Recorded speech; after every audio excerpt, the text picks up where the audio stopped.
All right, we're recording. We're going to do this. It's official. I'm Arend Geurink. I'm the best man of Mike Geurink. And we couldn't do a bachelor party or any kind of get together. So we kind of came up with this Hot Ones idea. There's my daughter, Isabel. Anytime she hears a video going, she has to check it out. So Hot Ones is a YouTube video series hosted by Sean Evans, where he eats the wings right along his guest and then asks 10 questions. So both Mike and I are huge fans of the show, and since we're in this pandemic age where nothing's really traditional or usual, we're going to try this out. So I got 10 questions ready. I got my 10 wings. The aroma is intense right in front of me. Oh, you got a real deal. Dude, you got some wings, man. Yeah. You got some wings. Yeah, this is courtesy of Cub Foods Wing Bar. I had this whole thing. I had this whole thing planned. Get your fingers. You remember the order, right? Remember the order. Like your order is good to go. So I got classic, garlic, pepperoni, monks, patio potion, Los Calientes, Hellfire, ghost pepper and blueberry, adobo loco, the bomb, and last dab. Yeah, so I've got mine Oh, okay. in a row here. I've got the classic hot sauce. I've got the garlic pepperoni. I've got the Barbados style. I've got the patio potion. 4 for 4. I got the Hellfire, the ghost pepper blueberry, the Maui no koi, and then the bomb, and then the last dab. Yeah, that adobo loco. That's the Maui. That's the Maui one. This one? Yep. Yep. So yeah, we're squared. That one, I put the sauce on, and it didn't smell like that bad. Like, this doesn't smell that spicy.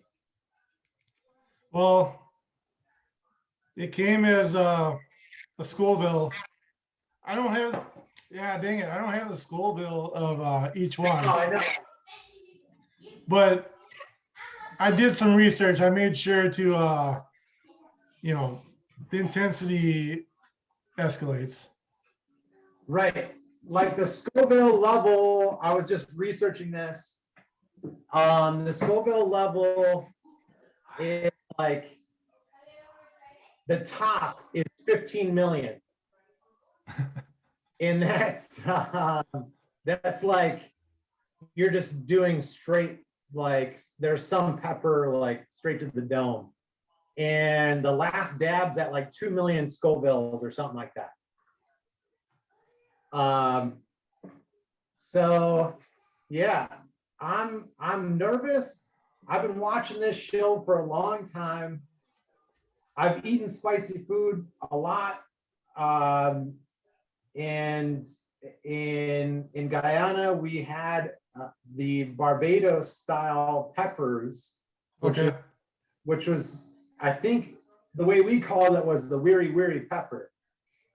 And it's spicy. Like, we used to put it like in a jar, and then if you got any of it like on your hand, you would have burn marks on your hands, like where the pepper touched you. So like And you're gonna put that in your body.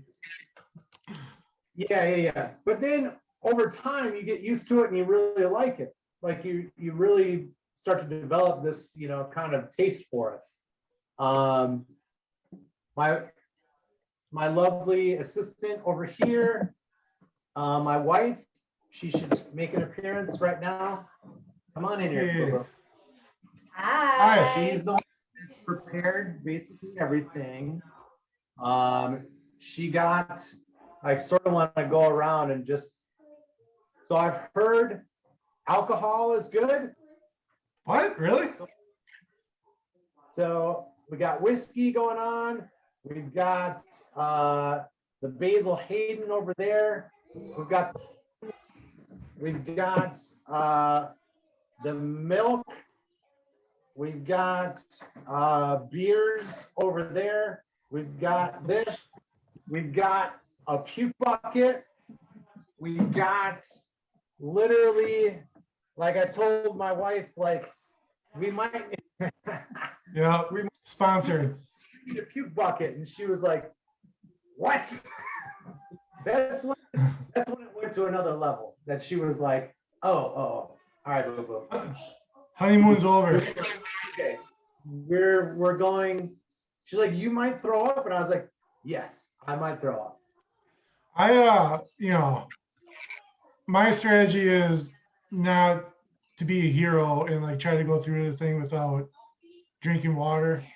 I see many people like, because as it goes through, I was watching Michael B. Jordan, and he's like, I'm not gonna drink. Well, then by the time he gets to the very end, like water is of no use anyway. No. So I did No. I got a cool chocolate. I still can't do white milk. 43 years old, still can't drink the white milk. And then big old glass of water. I didn't hear that about alcohol. I got beers in the fridge. You get a glass of alcohol, bro. Get a tall glass of whiskey. And fat are good to break down what's going to happen to you. All right. And so I watched this, a lot of YouTube videos, and literally Nicole was like, you can't eat any of the hot sauces before you do this because that's cheating. So I have not touched any of these hot sauces. Since I'm the host, I did some research, and I've done the bomb and last dab, and I haven't done each successfully consecutively. So just as a one-off, it's intense. So yeah, to do one back to back, like I don't even know if like the last dab's even going to matter after the bomb. Right. The bomb's sneaky. It doesn't start right away. It creeps up on you. So then the last dab. So the last dab is the last one. I've already sauced it, but then the last dab, they put a dab on top of it as well, which is something I'm just gonna get the last dab right now and bring that sucker up here. And it's thick because it's gonna be last dab. I'm trying to think of other things. Sean Evans. I'm gonna be Paul Rudd, obviously. Look at us.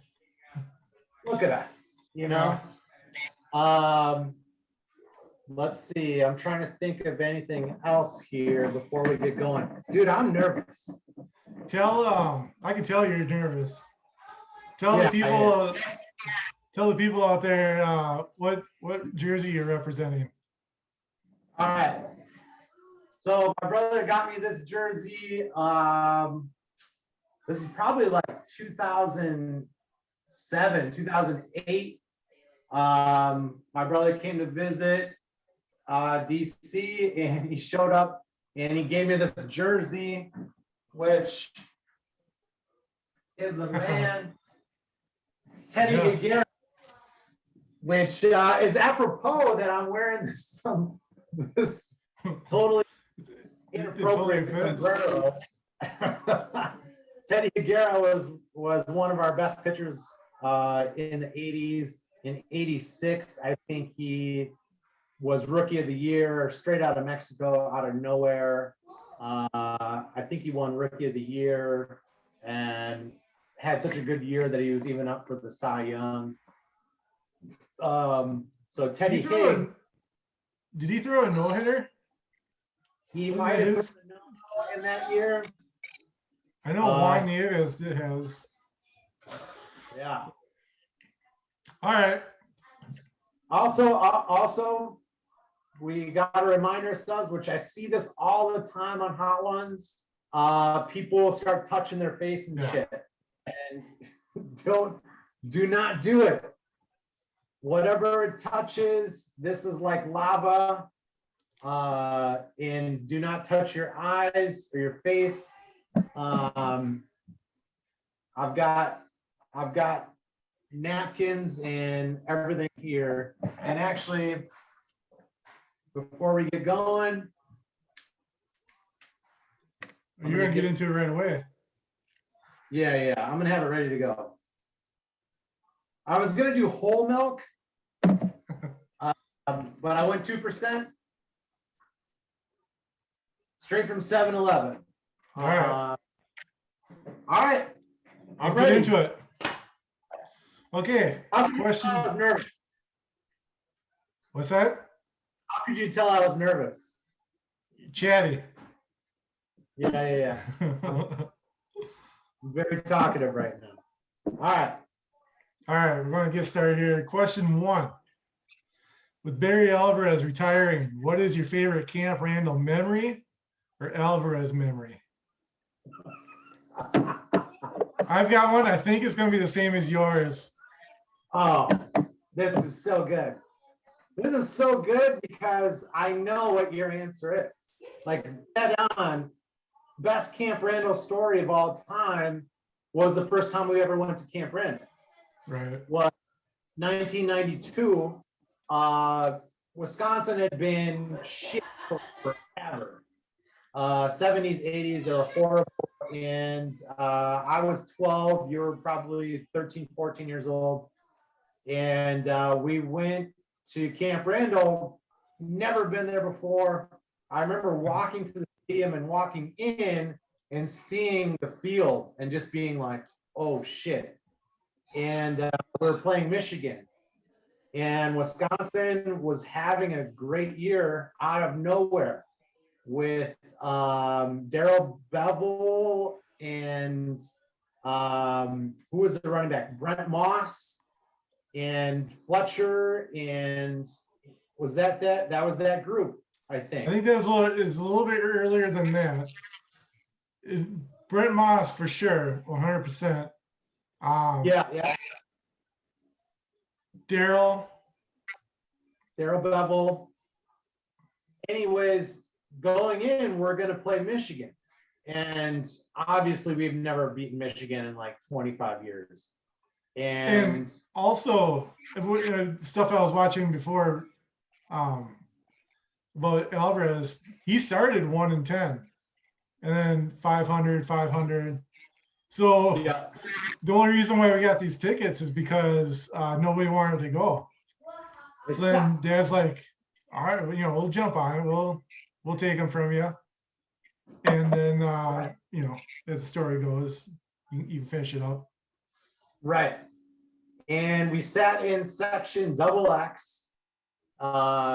which I don't even know if that section exists anymore because they added on. And it's closed off now. Yeah. Yeah, they made a different section out of it. And we went in and it was me, you, and Dad. And we watched this game and Wisconsin won. And we beat Michigan. And the place went absolutely bananas. So much so that the student section rushed the field and it crushed the entire student section. And it became this stampede where people were getting crushed to literally to death. And as kids, we were like, oh my God, I can't believe we won. And then quickly after the game, ambulances are coming onto the field. Linemen are pulling people out of, like, they're saving people's lives. Was pulling students out, and it was complete chaos. And really, it was so traumatic, so exhilarating that this happened. And I remember we went back to Uncle Chuck's house, and they were saying people were dead. They were like, I remember hearing like 26 people are dead or something like that, something crazy. And yeah, you're up in the stands and you don't know. I mean, yeah, it could have been that many. You have no idea. Yeah. So that, I mean, easily is my favorite. My first experience is my favorite experience at Camp Brando. I mean, there's so many that I can think of, but this is just number one out the gate. University of Wisconsin against Michigan, 1992-93. Stampede. People are dying. First time me and my brother go to Camp Randall Stadium. Here we go.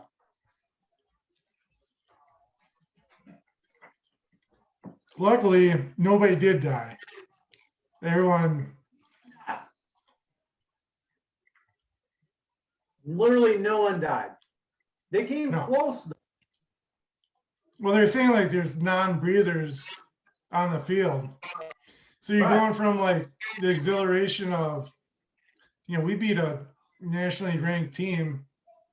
I don't remember what they're ranked, but they're top 10. And and you're going through, like, they held on, they won this thing, and then next thing you know, clock's at 0 and there's people not breathing on the field.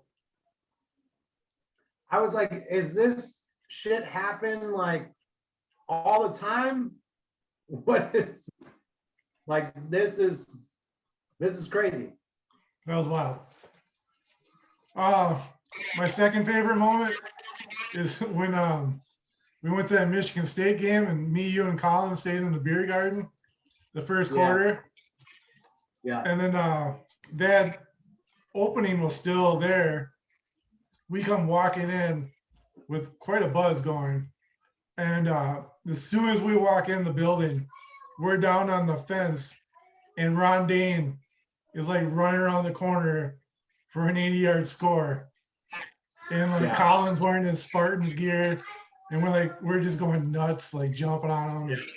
And like Ron Dane's coming into our end zone. It was like that. You couldn't have timed it any better. Yeah.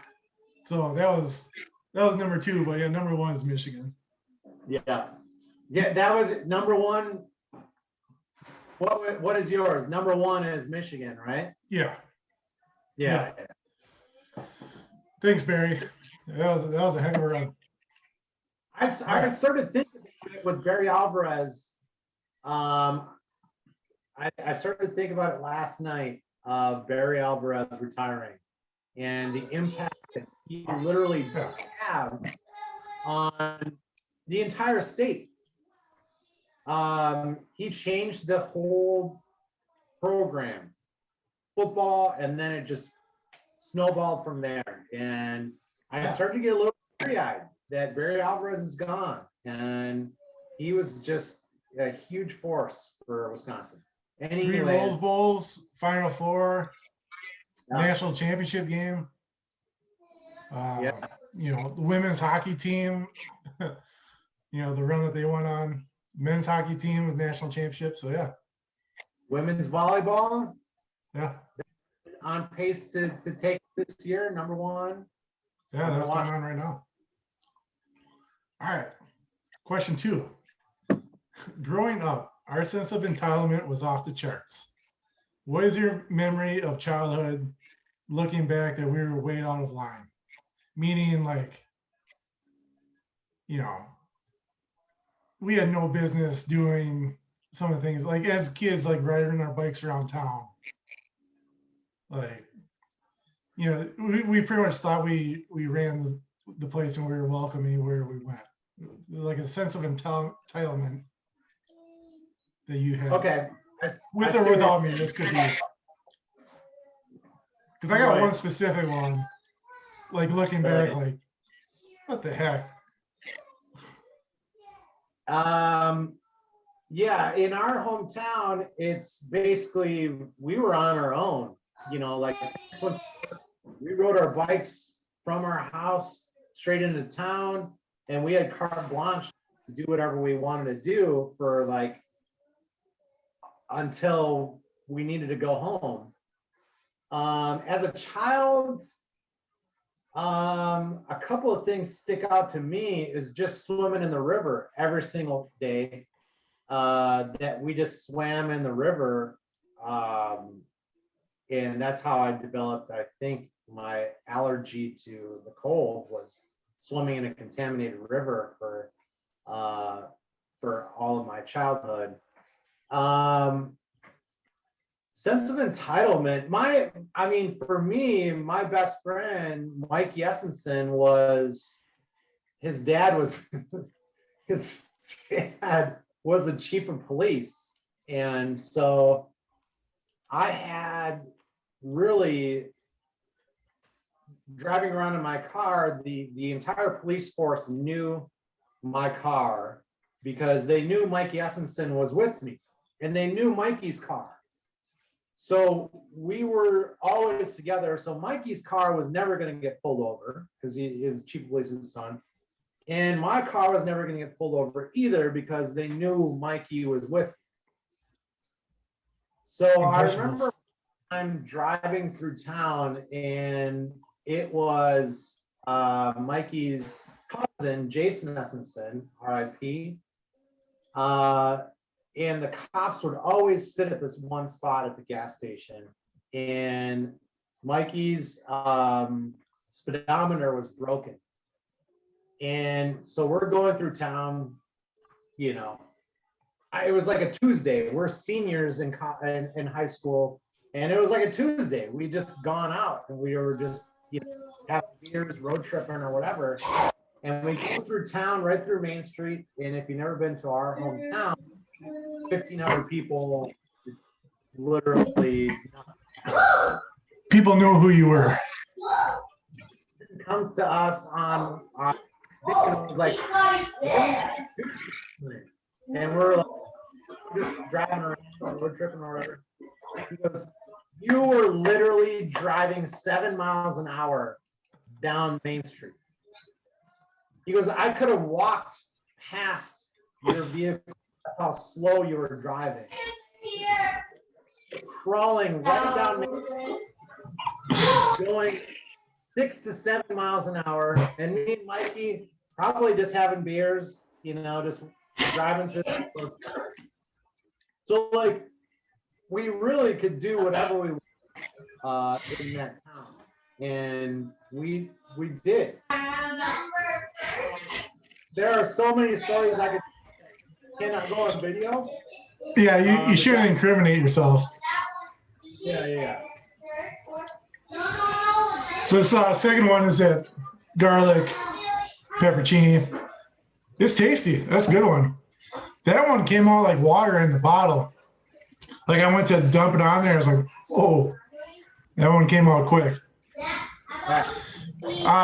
While you're chewing, mine was it's a little bit more innocent, but we would go ride our bikes in town. It'd be June Dairy Month. We'd ride our bikes into town, kick our kickstands in John O'Melby Bank parking lot, go and sit down in a leather chair and just help ourselves to the deep freezer and the chocolate dipped bars, And it's just like, our dad makes deposits here. Like, we can just walk in and do whatever we want. Yeah, they would get out like ice cream. Yeah. Every once in a while. And the word got around town that they would have ice cream at John O'Melby Bank, and then we would be like, well, shit, we're gonna get some of that ice cream. We would just ride our asses down to the bank, throw our bikes in the front of the bank, and then walk straight in our like tank tops and just sit like in the bank just eating ice cream. Hey, you got any business here? No. No. My dad's got business here though. That's what I mean by entitlement. Like, yeah, you know, my dad's, we're good. You know who I am. Yeah. Yeah. All right, number 3 is gonna be Monk's Barbados. I haven't tried this one. I'm looking forward to this one. This one is a good spice. It's a good spice. Question 3, when I say white paper bag and blue marker, what memory it brings back? As kids, you're riding down the street, you get your white paper bag, and it's got a blue marker with the price on it. What does that mean? Price is probably about $1.60 to $2.80. Always below $5, and you've got a bag full of the best MFing donuts you would ever have in your entire life from IGA, Whitehall, Wisconsin. I will put these donuts against any donuts I've ever had in my entire life. I still, to this day, have never had a better donut than Whitehall, Wisconsin IGA donuts. Colin Hansen can attest to this. I literally was thinking of this the other day because Arcadia was the other town that had donuts that rivaled ours, and it was dead. Was Whitehall had the donuts, and as a baseball coach, I would make my kids get on their bike. I would give them $5, and I would make them go on their bike, and I would make them go to IGA and get myself a glazed donut, a Long John, and probably a jelly-filled donut. And those were breadwinners, man. Nothing has compared to Whitehall, Wisconsin IGA donuts. You're riding through town, you got your orange Gatorade in the glass bottle, and you got your bag of glazed donuts and Long Johns. You know, you're on cloud 9. There's nothing better. And You got that small window. You got that small window Yeah. coming from swimming. You leave the swimming pool, hit up IGA on your way out, and then go down to Larson or Melby and get baseball going then. and they don't make them anymore. Just Sounds like fair. everything that's great, it's done. It's done because it was too expensive, and they didn't make enough money off of it, so they could discontinue it, and it's over, and it doesn't exist anymore, and it's a sad thing, but it made our childhood so Yeah. wonderful because there were so many things that were so great about our little hometown of playing baseball, swimming, playing golf, blah, blah, blah, shooting whatever hoops, and going to eat donuts and riding our bikes around town, and basically just having complete autonomy to do whatever the hell we wanted. It was the best. So Hanson and I, as many people who know, lived with each other in Winona, Minnesota. Everybody goes on and on, like Blado's Donuts, Winona, Minnesota. Hanson's like, don't even bother. Nothing. Don't Nothing. Even, it's not even the same. It's not Hanson even- knows. Yeah, Hanson knows. Like, yeah. we can go back and forth and be like, oh, yeah, the best donuts you'd ever have, or whatever. And people would be like, oh, yeah, all right. You know, a lot of people say that. No. Colin Hansen will attest that these were the best freaking donuts. And like we have Duck's Donuts here. Duck's Donuts, which Duck Outer Banks, which you'll be coming to for the wedding. All right. Where Duck's Donuts came from was Duck Outer Banks. And their donuts are awesome. And they have places here all around DC called Duck's Donuts. And they're very good. They're very good. But no. Yeah. We got places up here like Top 10, Minneapolis. It's kind of a donuts lovers paradise. And I don't know. Maybe I'm conjuring up too many emotions from childhood, but I just haven't had a glazed donut similar to in lacrosse, Mr. D's. We'd pop in at 3 a.m, waiting in line again. And the thing I'll say about Mr. D's is the apple fritters are, and that's another thing that's gone. Like that's not even there either. But the apple fritters are man-sized covers. It's crazy. Size of your head. Yeah. Wait, how many of you had? 3. Yeah. Shit, sorry. I'm one by. I didn't have the Barbados one. That Monk's, it's got some heat to it. It's a little more than I thought. It's a slow roll. Yeah. And slowly, I mean, I'm losing myself a little bit in terms of like what we're doing right now. And I keep forgetting like the actual thing that is going to happen. Like so You just gotta stay in the moment. Right. Nikki had a wing that was number 1 and number 3. And number 3, she was like, no, I'm out. Who is this? She was like, how, this is too spicy. All right, as you're finishing up number 3, I'll do question number 4. When I say pigeon ball, what does that mean to you? We gotta go play some pigeon ball.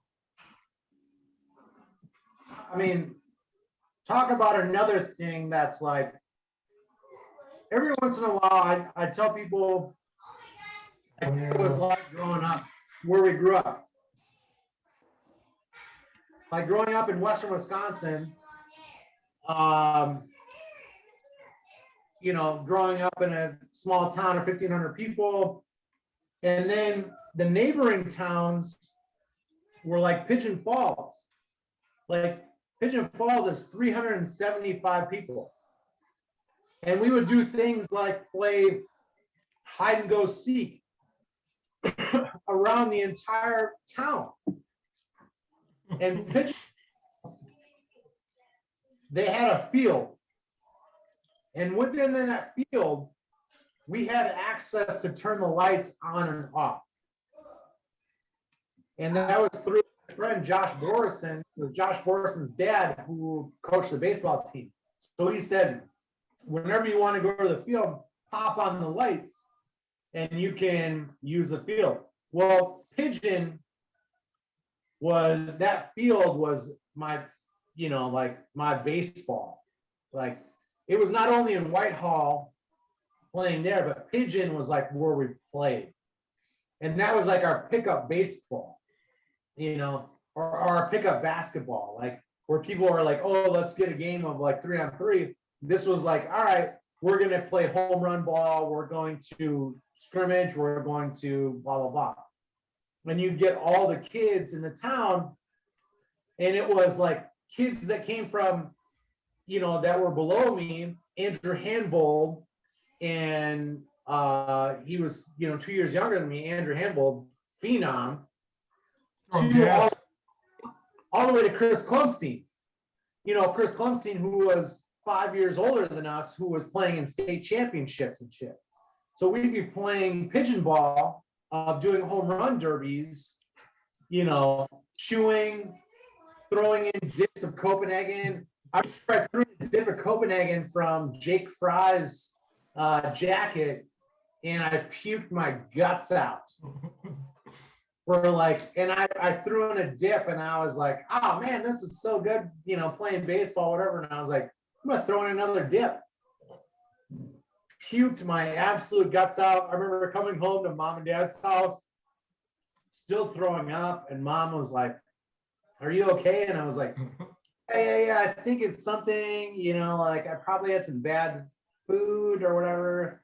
I swallowed half a tin of Copenhagen, but Pigeon Ball was a small field that we had access to turn the lights on and off, so we'd play night baseball all the time until they basically said you can't play after midnight and you have to turn the lights off.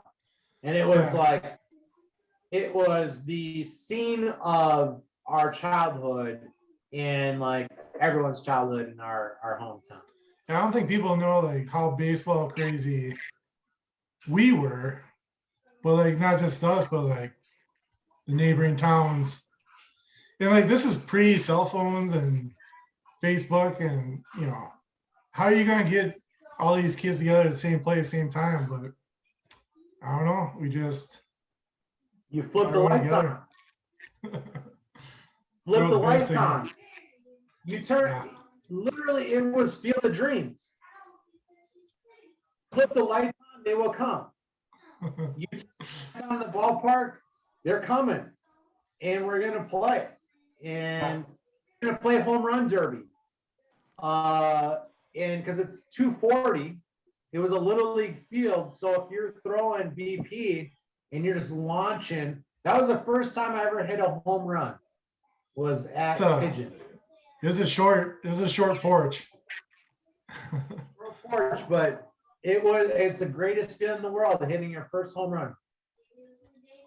Yeah, Pigeon Ball, it was the backdrop of like things that made me who I am. You can, you know, it's fun too. Like you see like kids coming up, like who's you know, who's a little leaguer that can poke one out there and all that stuff. So like guys like Hanvold and Aaron Fry and like all these other kids coming up, like, oh yeah, Andrew Hanvold, just jacking them, just chubby, and just jacking home runs.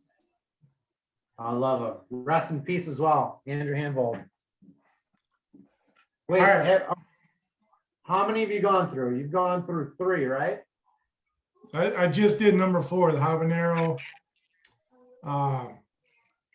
the Patty's Old Potion. It's nice. That's a nice. You just eat your 4th one. How many? Yep. 4th one.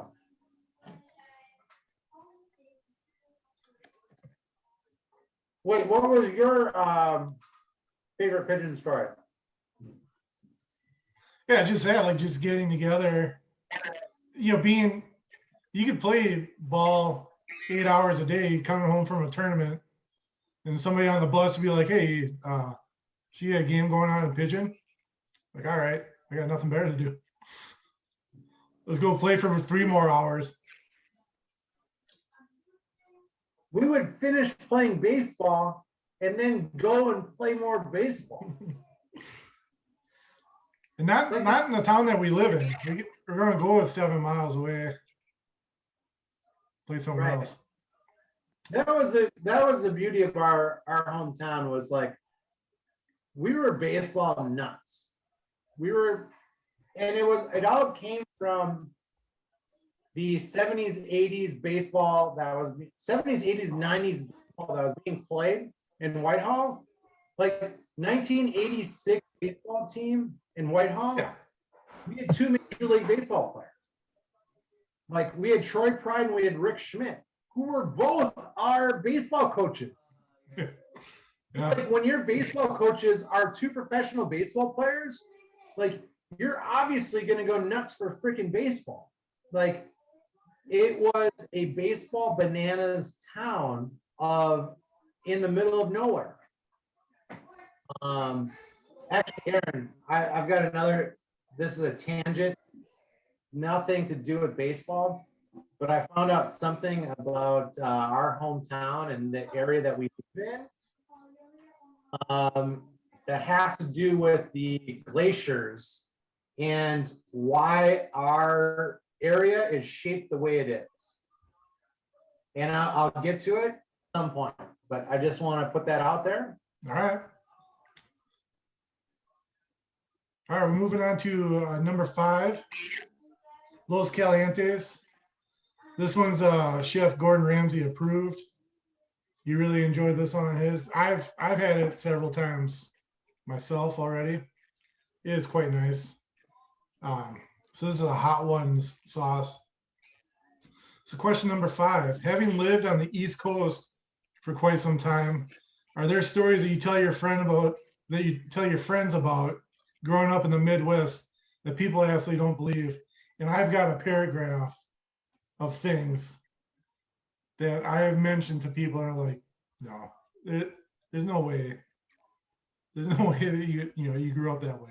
So you start. Oh, so you have things that you've said to people of where you grew up in Whitehall that they don't believe.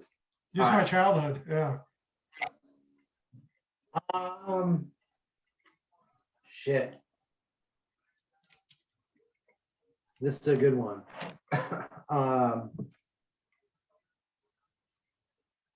That people are like, oh shit, no.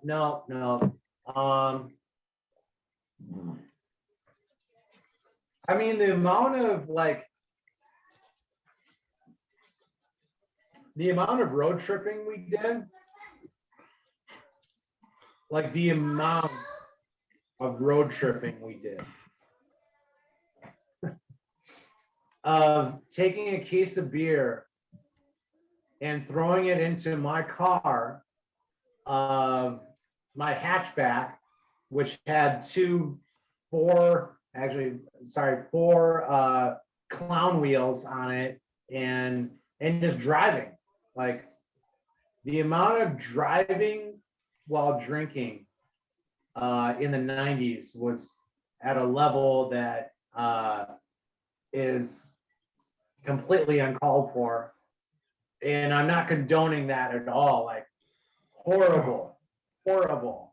Do not drink and drive. I don't do it now. I get Ubers all the time, but what we did was we got a case of beer. And the thing is, I never blacked out while I was drinking in high school, because you're always drinking Miller Lite. You're always drinking Bud Light. Whatever. Like, we can drink beers. And we would take that case of beer, me and Mikey Essenson would drive until we would try and get lost, and we'd be listening to Garth Brooks, the Toadies, DMX, Eagles, blah, blah, blah. And it was our freedom to then drive all over Western Wisconsin and try and lose ourselves and be drinking beers and listening to music. And like, music was the thing. Like, that was fun. Like, and when I tell people that, sometimes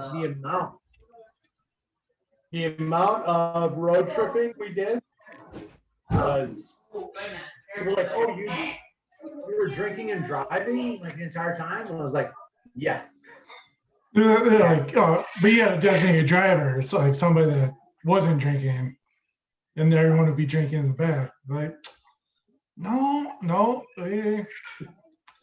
the driver would be drinking right along with everyone else. I was still drinking beers, but still like felt completely always under control. I don't know why I felt that way. Yeah. I don't want to say like it was bad. It was bad. And we did it a lot, but we drove all over. And our cars were our freedom. Like, just like anybody else. Like, our cars Never really had a, like, a worriment of getting lost. You know, there's always like, well, we're going to find something, get our bearings straight. So when we go home now, like when Nikki and I come home now, we go and Jess Holland picks us up with us. And we'll go and we'll get in the car. Don't want to, throw anyone under the bus, but we'll go in the car and we'll maybe have a beer or two driving around. But we're going to somewhere else. At this point in time, we do have a designated driver that's driving. And we're going to the country bars out in Pleasantville, out in New York, and yeah, it's getting lost, and we try and get lost. We try and see like where we're gonna pop out of. Did you do the Los Calientes? Yeah, It's nice. I like it. That's a good sauce. I like that one too. So right about now, I'm like right in between. Like, Yeah. this has been okay, and after this is going to be very, very bad. So when I wrote down, Like, oh, I feel good. I feel good. so my number one was road tripping. One second. Uh-oh. Mission. All right. All right, we're back. I've gone to the back. I'm ready to go. So yeah, number one for me was road tripping, pond parties behind the chicken coop, Yeah. bonfires in the middle of winter, splitting and hauling wood in order to produce heat for the entire family for the entire winter. I've said that so many times. I'm like, all right. So this is what we used to do. So we used to, because I'm like, oh, I split wood in the back, and they're like, oh, you split wood? Like I was like, yeah, we, like that's one of my favorite things to do is like to actually split wood. And I've got a 14-pound maul in the back, just like Dad. And I tell people this is what we did in the spring. We'd go out with the freaking tractor and we go and split wood that was already dead on the ground.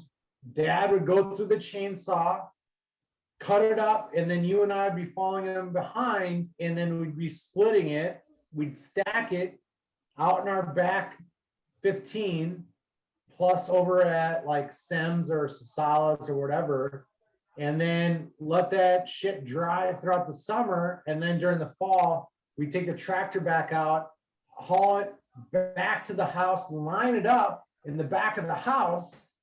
We had like 5 or 6 rows of wood, and then we'd have a line in the snow where you and I would be digging like literally a tunnel between the back of our house and the wood pile, where we would just bring the wheelbarrow back and forth, hauling that shit in to the bottom of our house so we could heat our damn house.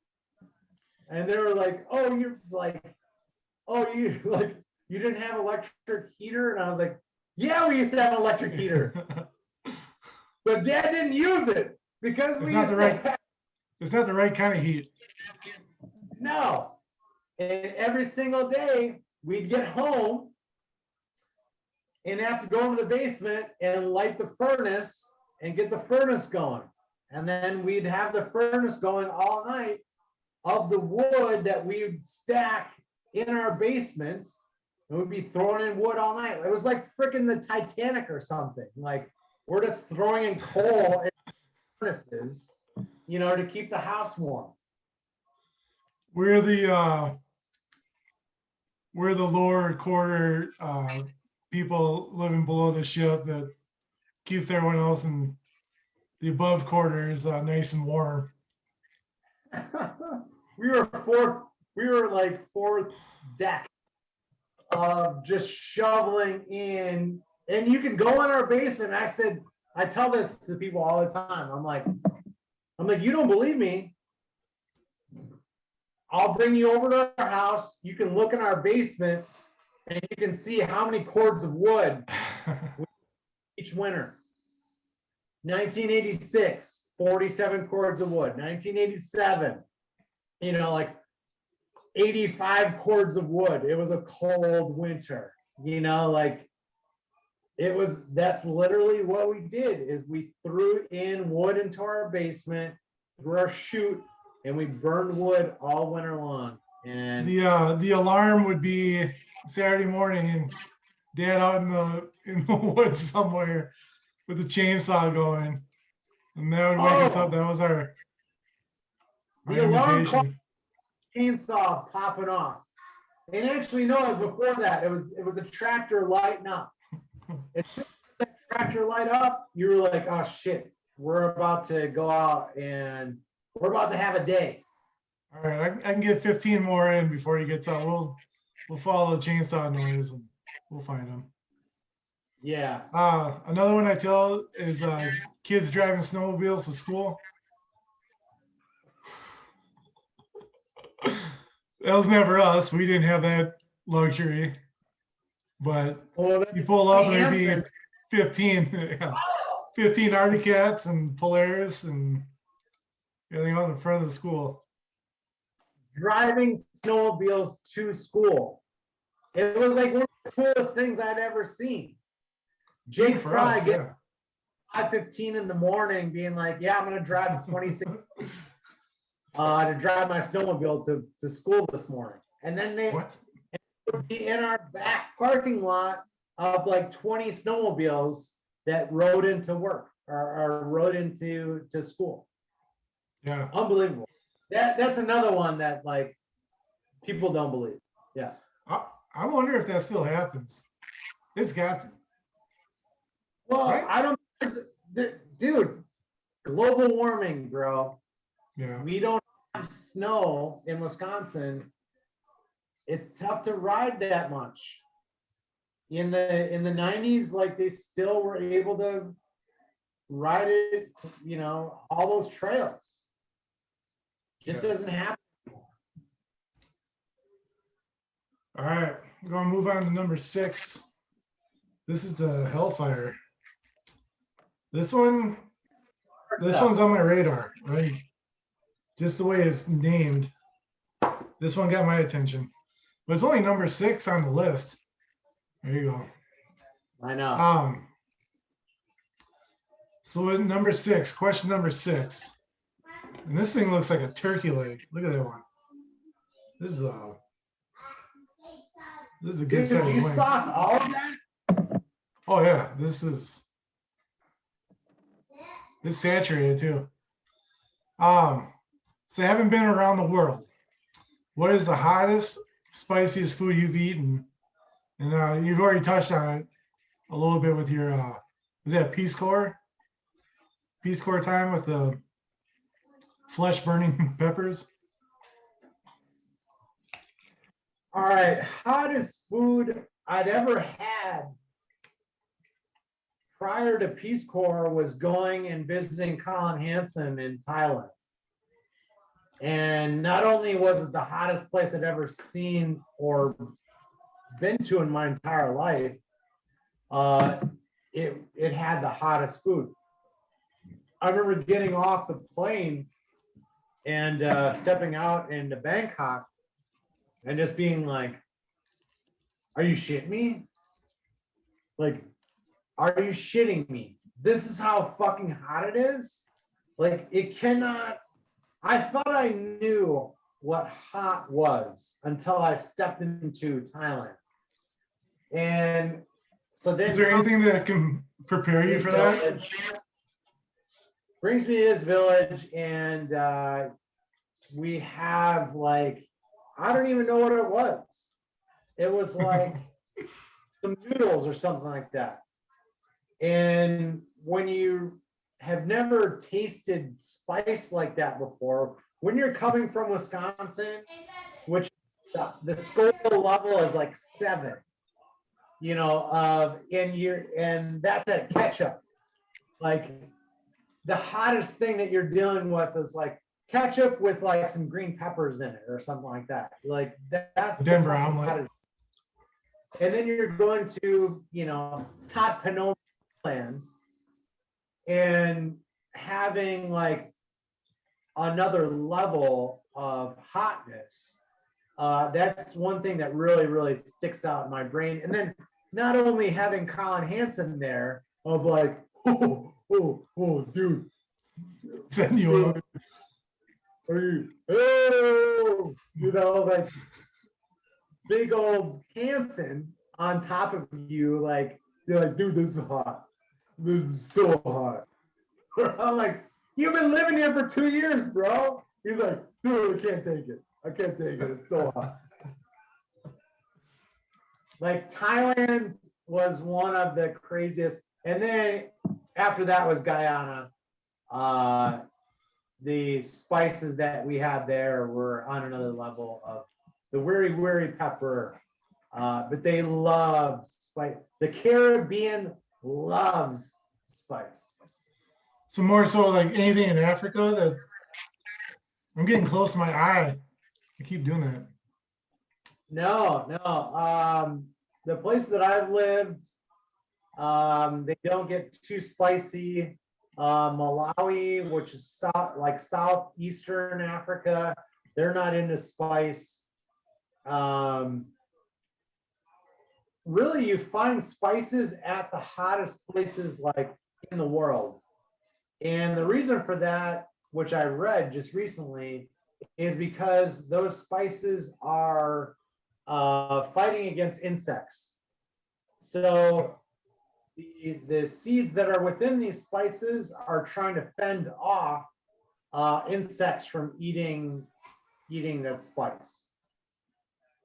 So you see the hottest spices in the world are usually along this kind of equator.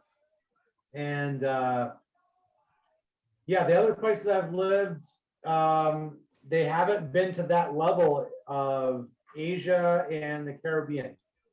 Those are the two. So I'll tell you mine. It was in Madison, Wisconsin. I'm with Todd.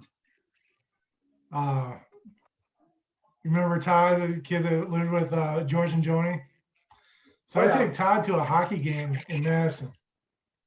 And, you know, I was just trying to get to know the kid. And we had some time before the game. And I was like, see, where you want to go eat?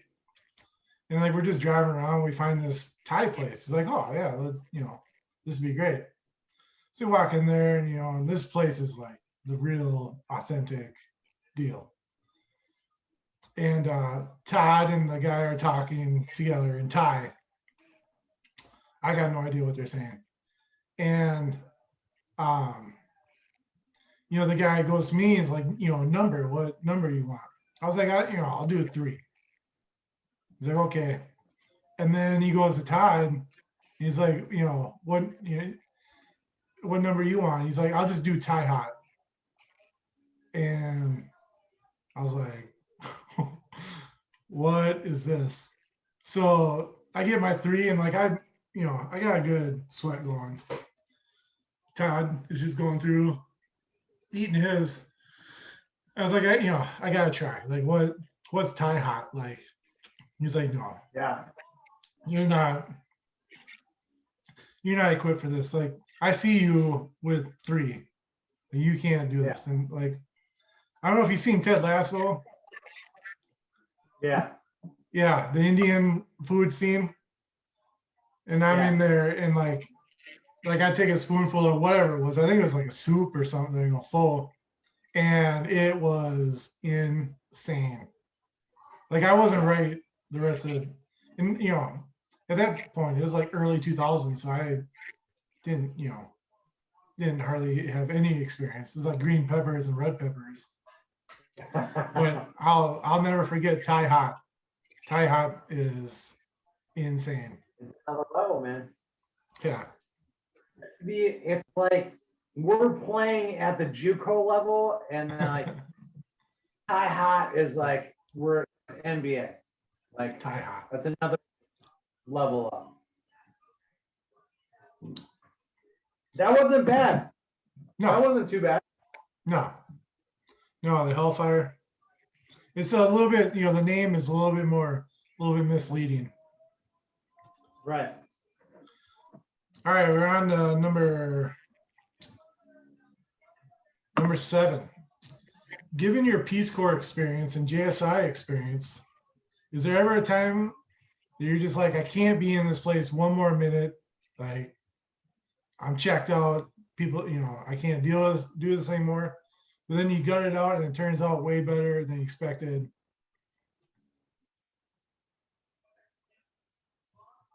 So you're saying like places that I've been that I'm like, I gotta go home.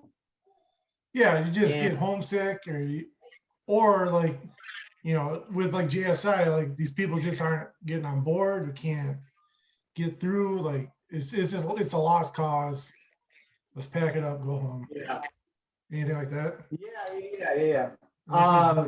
This is ghost pepper time. I'm looking forward to the blueberry part. Literally every single country that I've ever been in ever is a tough go. It's always a tough go.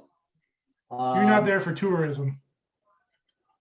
Yeah, it's tough. It's just always tough, man. Like it's tough living in Malawi. It's tough living in blah blah blah. Like, but after a while,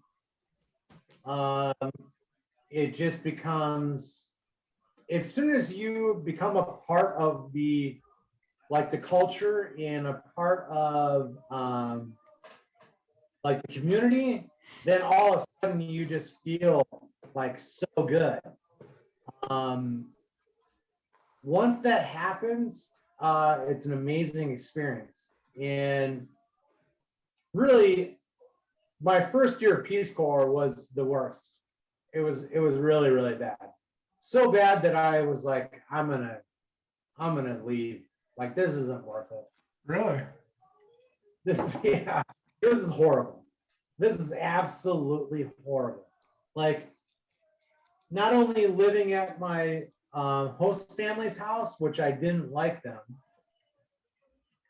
and then going to work at David Rose School for the Handicapped, and then having to teach, 150 students physical, developmental and physical disabilities, and having to run their physical education program in the middle of like the sun and 105-degree temperature and dealing with disabilities and kids like doing the craziest shit. The first day I was like, no, I won't be able to do this. There's no way I can do this for 2 years. Absolutely no way. No way I can be out here for 2 years straight. After the first week, I was like, I'm probably not going to make it. And then you just tough it out. You just can't quit. You can't quit. Because then it's embarrassing. It's so embarrassing. Like quitting your first year, like first week, like in Peace Corps, like you can't do it. You just have to go and like figure it out. And like you adapt to it. My first week there wasn't my second week. It wasn't my third week, and it wasn't the 52nd week. Like the way the program starts is the way a program starts versus, what you're doing like a year from now. Like you totally adapt, and then you think about like, all right, what's going to make my life easier and what is going to, actually be impactful for these kids. So then you adapt. Like, if you're not going to survive, then you adapt. And that's that's basically everything. It's every place that I've ever been, ever in my entire life. It's going to be difficult in the beginning, and then you adapt, and then you figure it out, and then you adapt that into what you want. And whether that's, changing your work or changing the program of what you're doing for your work, changing the people that you hang out with, changing your living situation and whatnot. After that, then you can live literally anywhere if you just figure it out and adapt. All right, I'm gonna eat this one.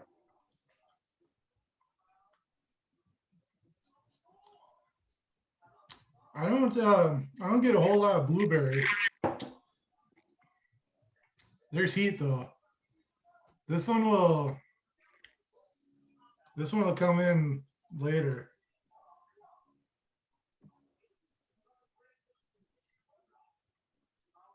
It's not like a right away, but yeah, I'm feeling it on my tongue. Right now, I got no spice.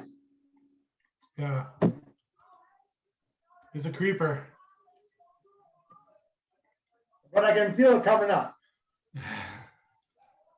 I can feel it coming up.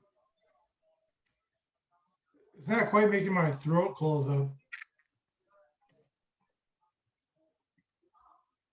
What I want to do is like dip all the wings in like all the sauces. Like with this one, like not just dab it on there. I want to dip it in like in all of it. Ooh. Oh.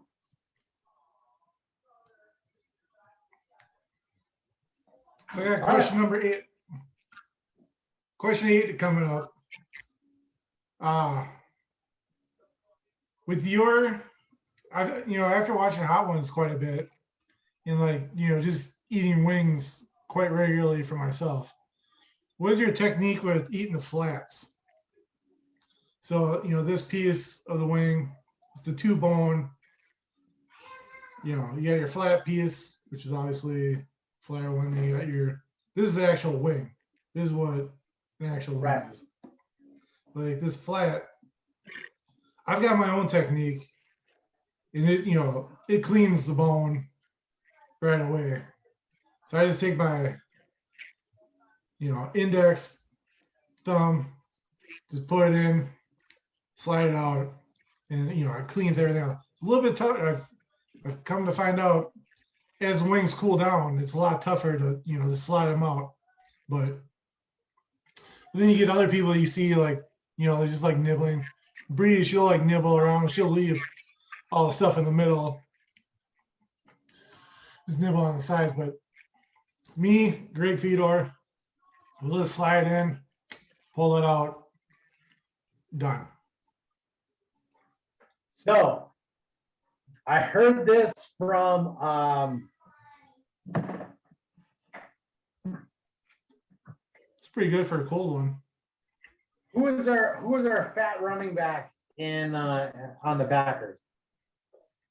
Eddie? Oh, that spice is coming here. The ghost pepper? Yeah. They're going.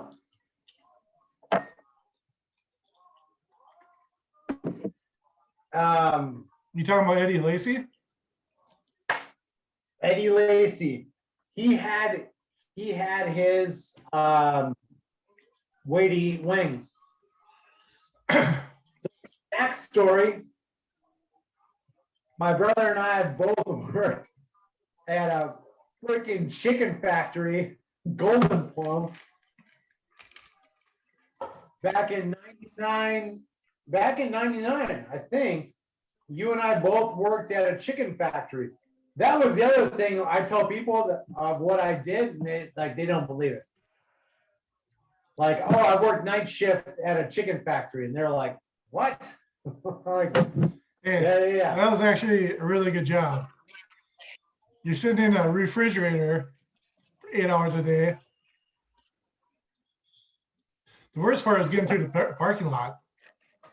We got paid a good amount of money to, I don't know, it was not my favorite job in the entire world.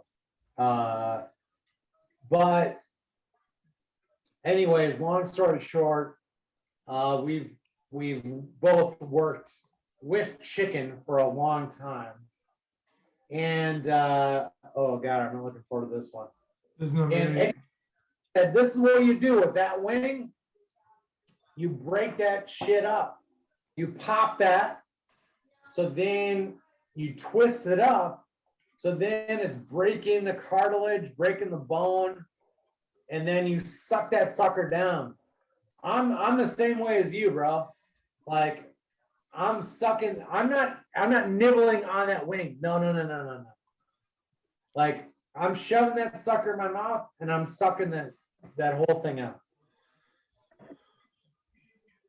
This one,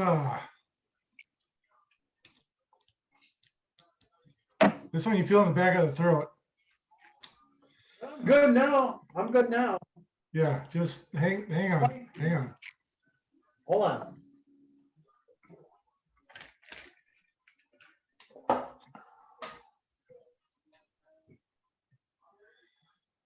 I want to show my ring as well. It shines more than I thought it would. I don't think you've ever seen that ring. No. The ring is made from cherry tree from our woods. So it's not my normal ring that I wear all the time, but I wore it right now just because I knew what we were gonna do. But my buddy made this ring from a cherry tree in our backyard. What did you send to him? Just like a disc? Yeah, no, well, it's a long story, man. I had a piece of wood that when Sammy and I went to Wisconsin, and it was 2011, and we went for the Detroit Lions Packers game with Colin, and that was the Matt Flynn game that he threw 6 touchdowns. Oh yeah. We were 15-1. It was the year after. That set him up for the rest of his life. Yeah. And so I brought Sammy, and we hung out in our, in the back 15. And there was this piece of cherry tree that I'd split, and it was a piece of wood that it came out as a club. Like it was this piece of wood that looked like a club. So then I kept it in the back of my truck when I moved out to Colorado. And whenever I would travel across the country, it was this piece of wood that looked like a club that I kept next to me, that if anyone ever broke into the back of my truck, I would be able to defend myself. Well, anyways, I had this piece of wood forever, and I sent it to my friend Eli in Austin, Texas, and he made this ring out of a piece of wood from our mom and dad's house. So it's amazing. It's such a great thing that I'm wearing around my finger that is from our hometown. But now you got nothing to defend yourself with. You didn't think it through. He sent me back. He only took a little chunk off, and I still have the club. So I still got it. All right. Well, this is a good segue for question number 9 for the bomb evolution. This one. Wait, hold on. Which number are you at? I just finished number 8. Adobo Loco. I haven't taken number 8 yet. All right.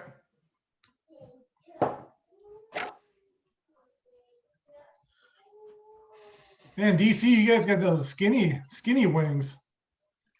You got those chickens on a diet. I know. We get golden plump up here. Represent. This one and the ghost pepper are pretty much neck and neck. Well, I got the slow roll. Oh.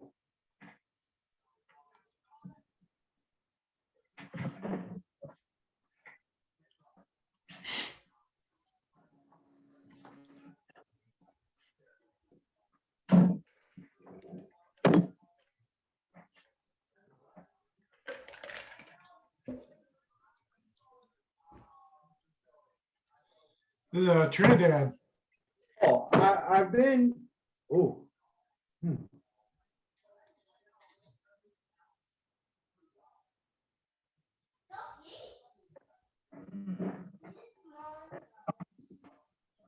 This is made with Trinidad Moraga scorpion peppers.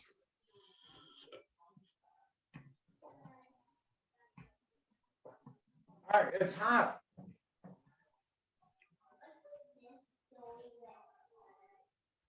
It's hot.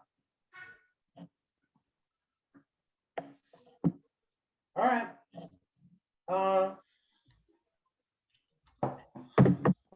I'm proud of us so far. Like, we've cleaned every wing. We're up to number 8 and hanging in there. Yeah, so far I'm like, did I put enough sauce on the wings? But I'm holding together, man. My left eye. That one's hot. Yeah. That one's hot. That one's hot, but it's like you deal with it. It's fine.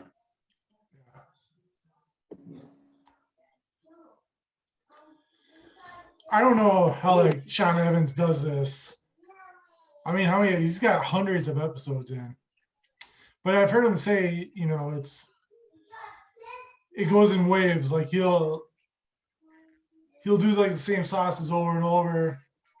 And then like another season will kick in and then like new flavors and it's like a whole new experience. So but you know, going through 8, it's not bad. Yeah, it's spicy. It's spicy, but it's okay. So far, it's not bad. But I think it's about to get a lot worse. It's the OK Go song. This too shall pass.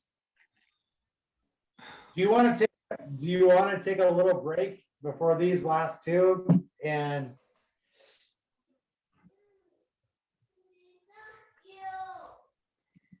it's an abrupt end. I think. Yeah. That last one is just kicking in. But it's okay. It's okay. It goes away just as fast as it comes on. It doesn't hang on there as long. Yeah. We'll carry on.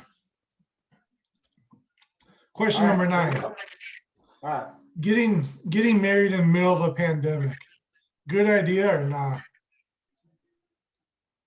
Yeah. Yeah. Many people are going the other way with it. And then you're going right in and getting married. I know. It's actually been great. For so many, and who's gonna see this video?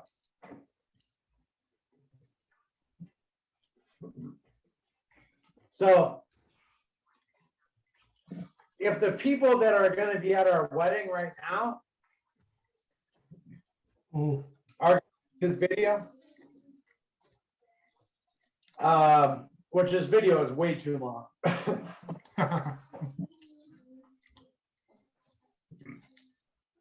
God, I'm still dealing with that last spike, man. Yeah. Because it has, our wedding last year was going to be ginormous. It was going to be 140 some people. It was going to be, it was going to be at another level that I just didn't want to be at. And what is going to be so much more comfortable is what is going to happen at this wedding is going to be so great. It's going to be so much fun. It's going to be 75 people max that are, all right, bro, I'm with you, man. I'm going to eat it. All right, here we go.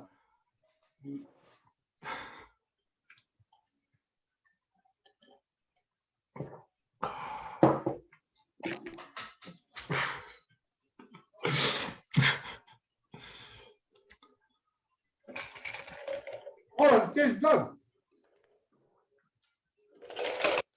Oh, I'm crying. Man, it's Oh, so bad. oh.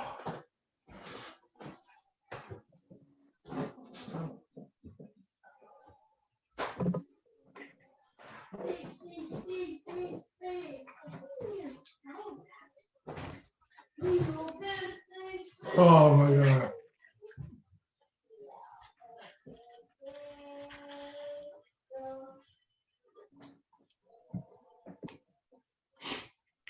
Dude.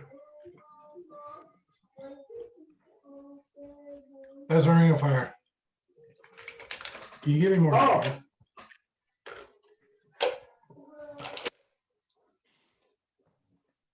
Yeah, Ah, yeah.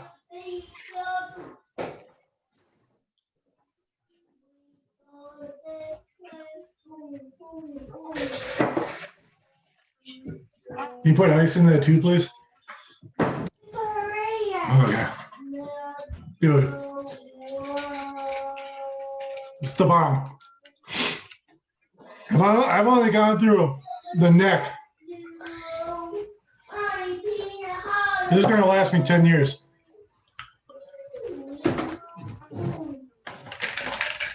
All right, I'm back.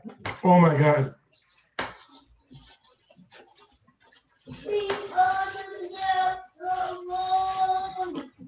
Izzy's laughing at me. No, I'm not.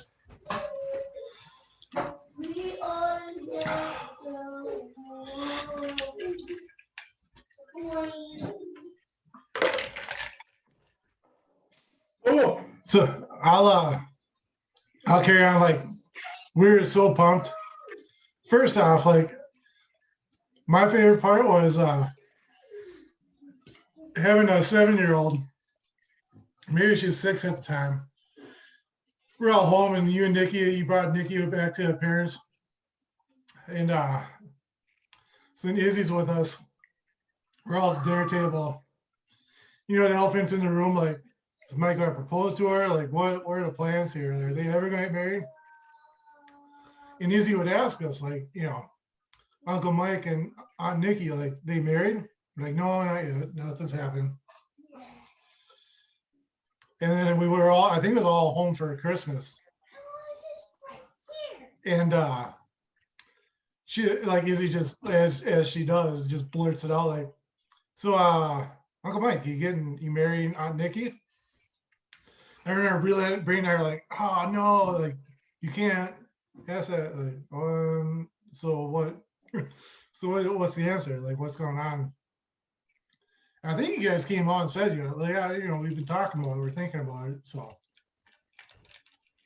fast forward, we're supposed to have a great vacation. It's gonna be our first vacation in years.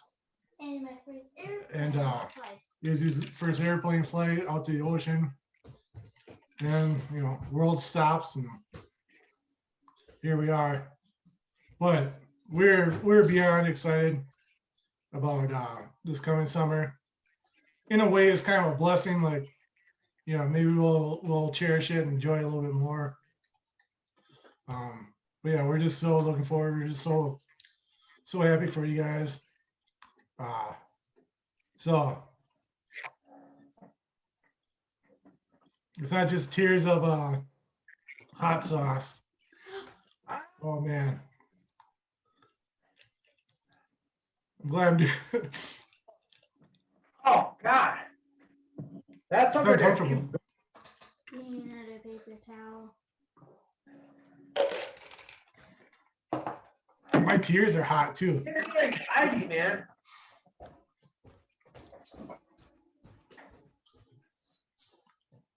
All right, Oh, thank you, honey. it gives you anxiety. I may have been too bold on that one. I just chowed it down. That one hurt. That one definitely hurt.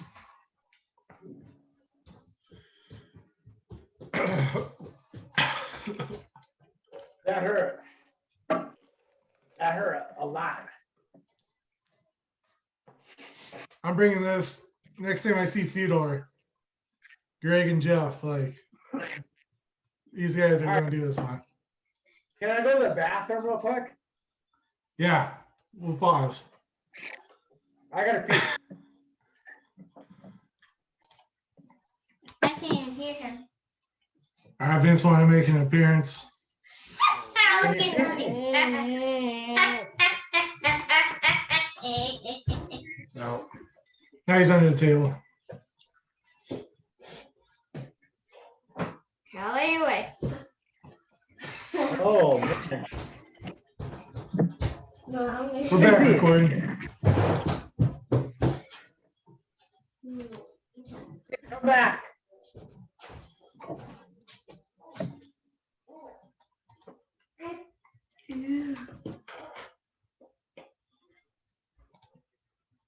Getting some of this.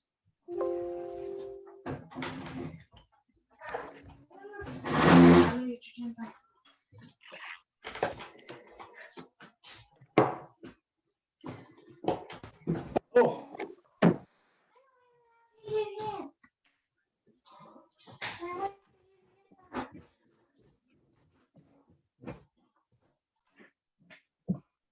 that last one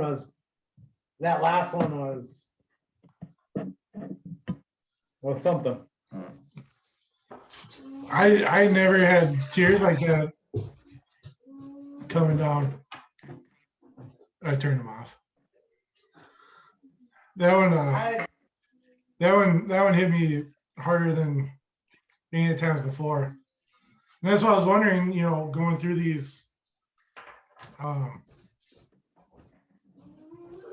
you know, I've had them as one-off before.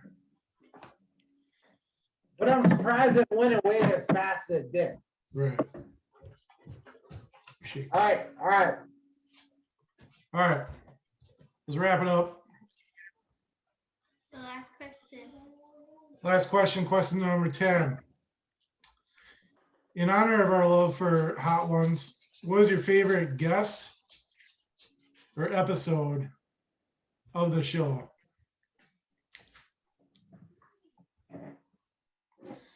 And before you get into that, you gonna do a last dab? You gonna do it? Oh yeah. It's, oh no! It once it warms up, it comes out pretty good. Tell me that's not a good idea. It's not a good idea, is it? How much of a dab did you do? It's kind of tough to tell, but it's a good dab. Probably Yeah, one. Yeah, It's gonna be a regrettable dab. it's gonna be brutal. Like, was there an episode that hooked you in, or was it like a gradual? Oh, you know, I'll just. What what grabbed you in? Keep clicking and watching more. And Oh, I don't know how they do this in like a half hour. It's crazy. Sean The reason Evans is insane. the reason I got into Hot Ones was Key and Peele. Key and Peele Hot Ones was so fun. It was just so good. And I watched that, and then it just now has like taken on a life of its own. But the one that is just like that's just the best of all time is Paul Rudd. I mean, Paul Rudd on Hot Ones is a national treasure. It's an absolute national treasure. Aaron, this is what you do. Break that shit up, and then you just suck that sucker down. This is just one of the most beautiful things of all time. All right, here we go. Here we go. Jane's trying to lick my fingers. That's a good thing. I don't want her to do that. That's a good thing about dogs. But they're cute.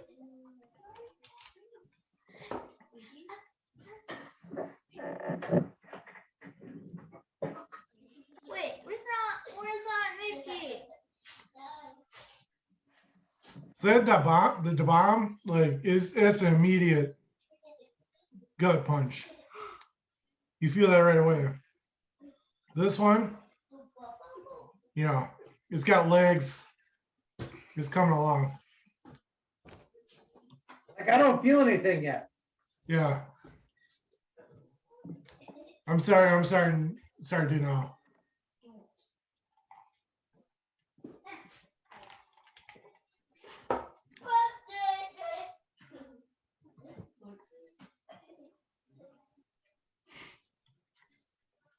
The first one I saw was Shaq. And he is just so like just goofy in his own right. It was a good episode. But what caught me was like, you know, how Sean would just keep the thing keep the thing moving. You know, you could tell he was in pain and, you know, he was fighting to get through it. But he's like such a good interviewer. He comes in with such insightful questions. Yeah. He's just really good at his craft. So that's kind of what kept me going. It's not so much the guest, it's the host. Yeah. So that's where I am. But like Dax Shepard and Kristen Bell doing it, like those guys, it was just they're unflappable. It did not phase them at all. So I wasn't like, but I knew I wasn't going to make it through without drinking something. Please tell me that you guys are gonna do this right now. The one, Padma Lakshmi. Nope. Oh, God, that sucker's the slow one. It's a slow burner. And then the more you talk, the worse it gets. Oh, Milk was not a good choice. milk. It was such a good choice.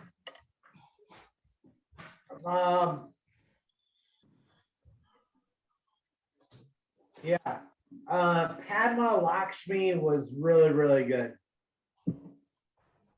And Paul Rudd. Paul Rudd is just a national treasure. I'll have to check that one out. I haven't seen that one. You gotta check it out. He's really, really good. Oh, Well, you did it. We made it through. Yeah, I've like,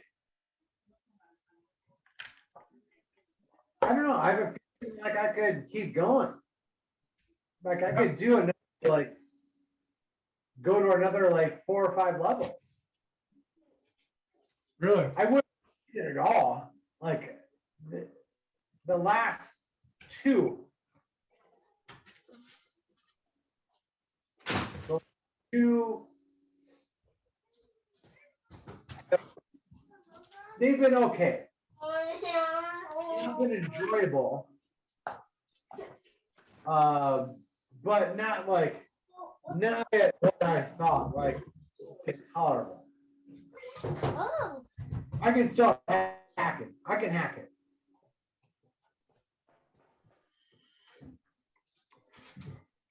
My other question has always been like, how many of these does Sean do a day? You know, like in The Price is Right, Wheel of Fortune, they do like 3 or 4 episodes a day. Is he doing more than one? Yeah, maybe. I don't know. Oh, that was good. That was good. We did it, bro. We did it. That wasn't too bad. No. Rough. It was rough, but it wasn't like too bad. Yeah, I mean, you're going to be in for a bit of pain, for sure. Right. I don't know if I could do six to bombs. Right. I think for me, I want to like douse. You know, I put a lot of sauce on the end, but like I didn't put that much sauce on the last 2. Like I want to really, really sauce it up. But even so, the last dab, bro, dude, even the last dab, like just putting a dab of that on, is supposed to be intolerable. Like I'm still dealing with it right now. I'm still dealing with it. I'm uncomfortable. But I'm not like, I'm not about to fucking die. I might throw up, but that's because I've had 8 beers and a couple glasses of whiskey.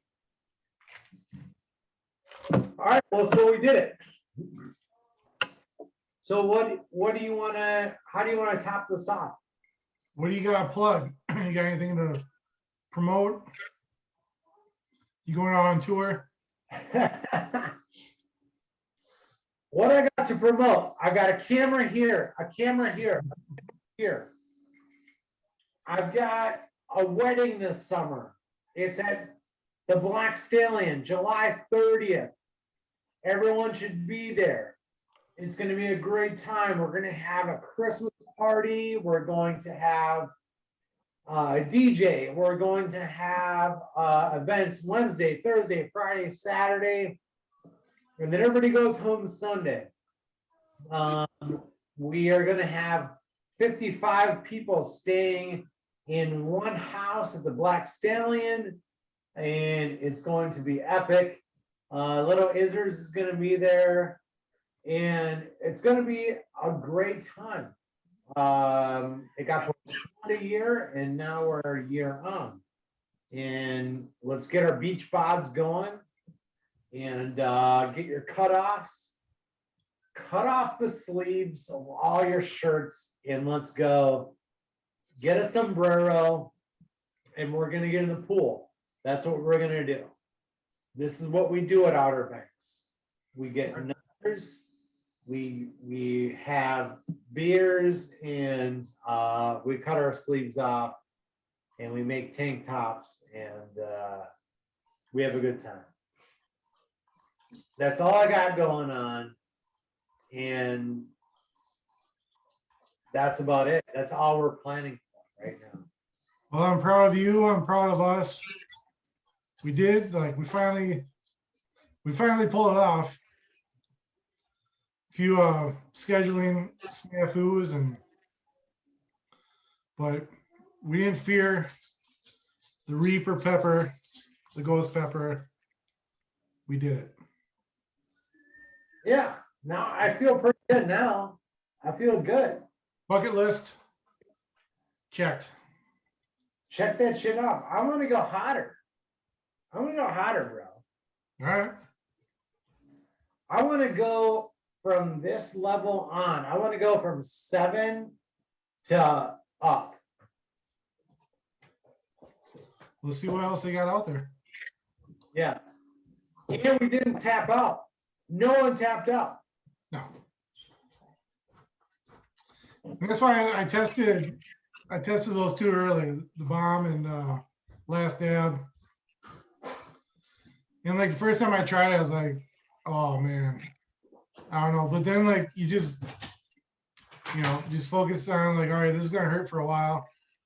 And then it passes and you're like, oh, okay. It's not that bad. Well, I'm proud of you. And love you, happy for you, and we'll talk to you later. I got the hiccups Oh yeah. right about there. And I almost threw up. Oh. All right. Nikki's a lucky lady. Oh. This is bad. Yeah. Watch your eyes. That's no joke. My left eye hurts.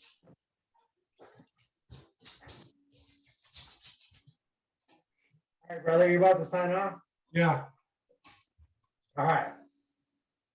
Yeah, I got some cranky kids. You can out of this. Oh, God. Something's happening right now. Oh!